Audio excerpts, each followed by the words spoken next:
नमस्कार शेतकरी मित्रांनो आणि फुलबागायतदार शेतकरी मित्रांनो. तर या ठिकाणी काय झालेलं आहे बा, अशा पद्धतीनं ह्या झाडांची वाढ झालेली आहे. पहिली गोष्ट, हे जे खालच्या जुन्या मुळ्या होत्या, म्हणजे जे कोकोपीटमधलं जे कप होते ट्रेमधले, त्यातल्या ह्या खालच्या मुळ्या ज्या आहेत ह्या अशा कॉइलिंग झालेल्या आहेत आणि ह्या वरच्या रूट आहेत तर ह्या नवीन फूट झालेल्या आहे.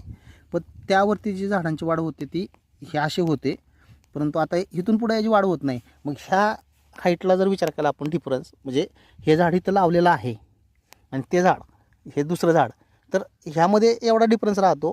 जे काही कीड रोग येतील किंवा जे काही सिम्पटम्स चेंज होतात तर ते अशा पद्धतीने चेंज झाल्यानंतर मग जी सशक्त रोपं आहेत किंवा चांगला प्लॉट असतो तो खराब होण्याची शक्यता असते. त्यामुळं अशी जर झाडं प्लॉटमध्ये दिसत असतील तर ती काढून घेतलेली एक वेळ चांगलं राहील, सगळ्यात महत्त्वाचं. आणि आत्ता या ठिकाणं सगळ्यात महत्त्वाचं काय राहणार आहे, आत्ता ह्या केळीच्या प्लॉटला एक महिना पूर्ण झालेला आहे आज.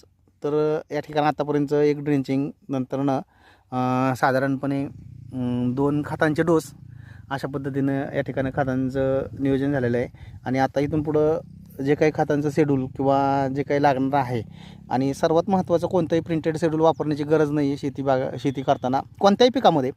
कारण एकच की जमिनीच्या कंडिशननुसार किंवा जमिनीचा जो प्रकार आहे त्या प्रकारानुसार आपल्याला खतांचं नियोजन ठेवणं गरजेचं आहे. प्रिंटेड शेड्यूलमुळं काय होतं, फक्त खतांवरील औषधांवरील खर्च वाढतो, परिणामी त्याचा आपल्याला जो बेनिफिट पाहिजे तर तो मिळत नाही.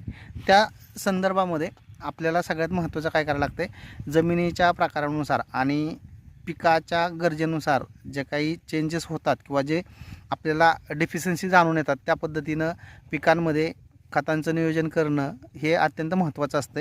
आणि ही जी वाढ आहे किंवा आत्ता 1 महिन्याच्या हिशोबानं अशा पद्धतीने हे झाडं झालेले आहेत. त्यानंतर झेंडूचं जे पीक आहे ही आंतरपीक केळी बागेमध्ये घेतलेलं आहे. तर हे असे फुटवे आहेत, ते 8-10 8-10 7 8-10 अशा पद्धतीने आहेत. आणि हे जे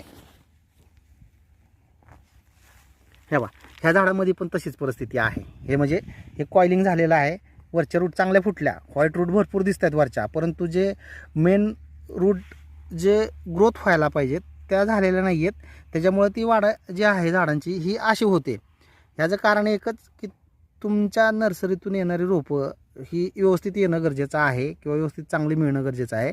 योग्य दिवसांची असावीत. जास्त दिवसांची रोपं झाली की असे प्रॉब्लेम हे येतात. म्हणजे झेंडू असेल, तुमचं टोमॅटो असेल, मिरची असेल, जे काही पिकं आहे तुमचं, भाजीपाला पिकं असतील, फुल शेतीमधली पिकं असतील किंवा फळबागा असेल, या सर्वांमध्ये हा प्रकार जाणून येतो.